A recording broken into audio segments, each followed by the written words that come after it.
Hello everyone. तो आज हम समझने वाले हैं रचना शरीर पेपर 1 का एक और नया चैप्टर जिसका नाम है पेशी शरीर। हमने रचना शरीर पेपर 2 के सभी चैप्टर कंप्लीट कर दिए हैं। अगर आपने नहीं देखे तो जाके प्लेलिस्ट में चेक किए और उनको देखिए। अब हम बात करते हैं पेशी शरीर के बारे में। पेशी को हम कोरिलेट कर सकते हैं मॉडर्न में मसल से। अब पेशी की डेफिनेशन के बारे में बताया जा रहा है। पेशी शरीर की लाल रंग की रेशेदार फ्लेक्शन और एक्सटेंशन कराने वाली धातु है, उसे हम पेशी कहते हैं। पेशी शरीर क्या है? हमारी बॉडी में एक ऐसी धातु होती है जो लाल रंग की होती है, रेशेदार होती है, फ्लेक्शन और एक्सटेंशन कराती है, उसी को हम क्या बोलते हैं? पेशी कहते हैं। अब हम इसकी व्याख्या के बारे में देखते हैं। व्याख्या क्या है? पेशी मांस खंड, यानी पेशी कुछ और नहीं है, बस एक मांस का खंड है, यानी मांस के टुकड़े को ही कह रहे हैं हम पेशी बोल रहे हैं। अब हम बात करते हैं कार्य की। शिरा स्नायु अस्थि पूर्वनाम संध्यश्च शरीर नाम पेशी भी सर्वतंत्रयांत्र बलवंती भवनियात। मतलब शरीर में स्थित शिरा यानी वेन्स, स्नायु यानी लिगामेंट, अस्थि यानी बोन, संधि यानी जॉइंट। ठीक है, वो सब किससे होते हैं? जो शिरा, स्नायु, अस्थि और ये संधि, ये पेशी से घिरे हुए होते हैं। ये जितने भी है ना हमारे शिरा, स्नायु, ये सब पेशी से घिरे हुए होते हैं, यानी पेशी भी सर्वतंत्र यानी पेशी से घिरे हुए होते हैं। बलवंती भवनियान, और जो पेशी है वो बल देने का कार्य भी करती है। अगर आप खुद सोचो, जो आपका मांस है वो किसको कवर करता है? आपकी वेन्स को भी, आपके लिगामेंट्स को भी, आपके जॉइंट्स को भी, आपके बोन्स को भी। तो इन सबको कवर करने का कार्य कौन करता है? आपकी पेशी यानी मांस करता है। फिर हम बात करते हैं पेशी शरीर की उत्पत्ति कैसे होती है। उत्पत्ति बताइए। यथार्थ ऊष्मेन युक्तुम वायु श्रुतांशी धार्यते, मतलब अर्थात जिस प्रकार से पित्तयुक्त वायु स्रोतसों का धारण करती है। उष्ण युक्त का मतलब होता है पित्तयुक्त वायु जिस प्रकार से स्रोतसों का धारण करती है, धारण का मतलब होता है ओपन करती है, उसी प्रकार से अनुप्रस्थिय पिसंती पेशी विभाजित यथा। उसी प्रकार से जो उसमें यानी पित्त होता है हमारी बॉडी का, जो पित्तयुक्त वायु होती है वो मांस में कह रहा है कि प्रवेश करती है, मांस में प्रवेश करती है और पेशी में विभाजित कर देती है, पेशी का निर्माण हो जाता है। ठीक है, ये दोनों श्लोक इंपॉर्टेंट है, याद कर लेना। अगर याद ना हो तो आप हिंदी में भी लिख सकते हो। ये हो गई उत्पत्ति। उत्पत्ति कैसे होती है? इसमें कोरिलेट करा गया है जिस प्रकार से पित्तयुक्त वायु स्रोतों का ओपन करती है, स्रोतों को खोलती है, उसी प्रकार ये पित्तयुक्त वायु जो हमारे मांस में प्रवेश कर पेशी का निर्माण करती है। अब हम बात करते हैं इसके प्रकार की। पेशी के कितने प्रकार होते हैं? पेशी के 2 प्रकार बताए, ऐच्छिक और अनैच्छिक। जिसमें मॉडर्न में हम मसल्स को 2 प्रकार के बोलते थे ना, वॉलेंट्री मसल्स, इनवॉलेंट्री मसल, यानी वो मसल जो हमारे कंट्रोल में होती है और वो मसल जो हमारे कंट्रोल में नहीं होती है। अब अनैच्छिक एग्जाम्पल दिए गए जो हमारे कंट्रोल में नहीं होती, जैसे कि alimentary canal, urinary bladder, ureter और हार्ट। ये हो गए हमारे अनैच्छिक एग्जाम्पल।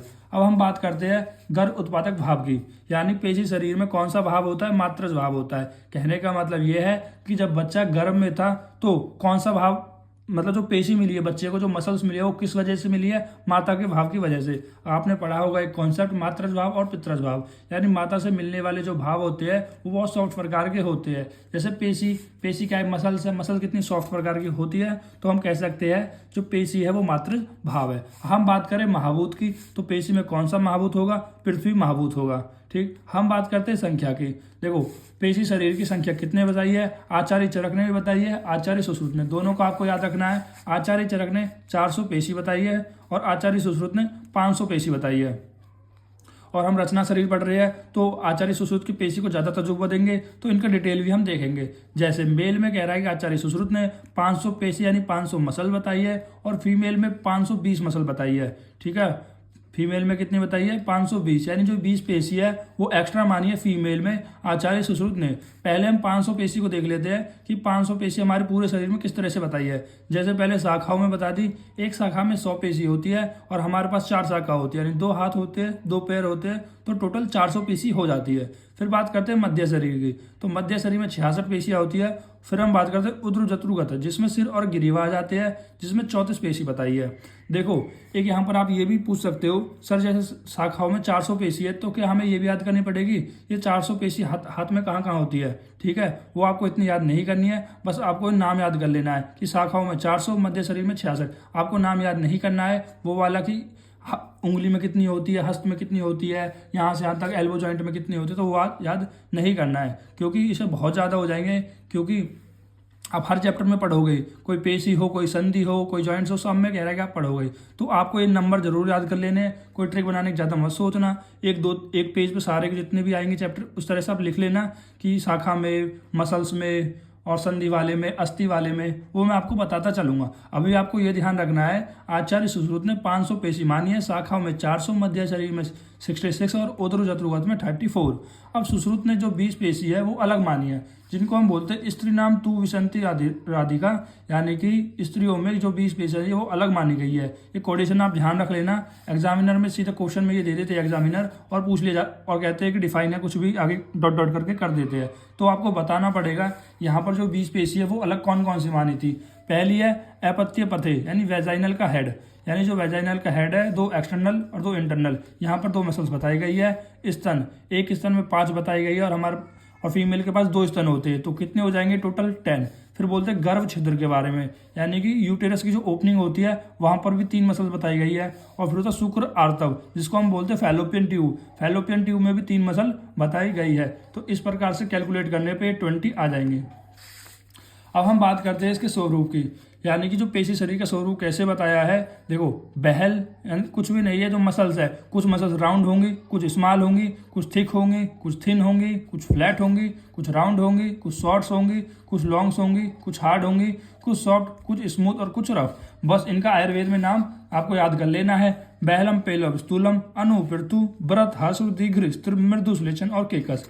इस तरह से आप आयुर्वेद में नाम याद कर लोगे। देखो पेशी शरीर में पहले तो आपको डेफिनेशन बताना है, पेशी शरीर होता क्या है, यानी जो भी आपके शरीर के मतलब वो धातु जो लाल रंग की हो, क्या बताना है, वो धातु जो लाल रंग की हो, फ्लेक्शन और एक्सटेंशन कराती हो, फाइबरस हो, उसे हम पेशी कहते हैं। पेशी कुछ भी नहीं है, मांस के खंड को ही पेशी कहते हैं। कार्य बता दिया, सिरा को, स्नायु को, अस्थि को, संधि को, सबको ढकने का कार्य कौन करती है, पेशी करती है। आपको बल देने का कार्य कौन करती है, पेशी करती है। उत्पत्ति बता दी कि जिस प्रकार से जो ऊष्मा युक्त वायु है वो स्रोतंशों को, यहाँ पर बताया गया है, जिस प्रकार से ऊष्मा युक्त वायु है या पित्त युक्त वायु है स्रोतों का ओपन करती है, उसी प्रकार से पित्त युक्त वायु हमारे मांस में प्रवेश कर पेशी का निर्माण करती है। फिर हम बात करते हैं प्रकार की, वही 2 प्रकार, ऐच्छिक और अनैच्छिक।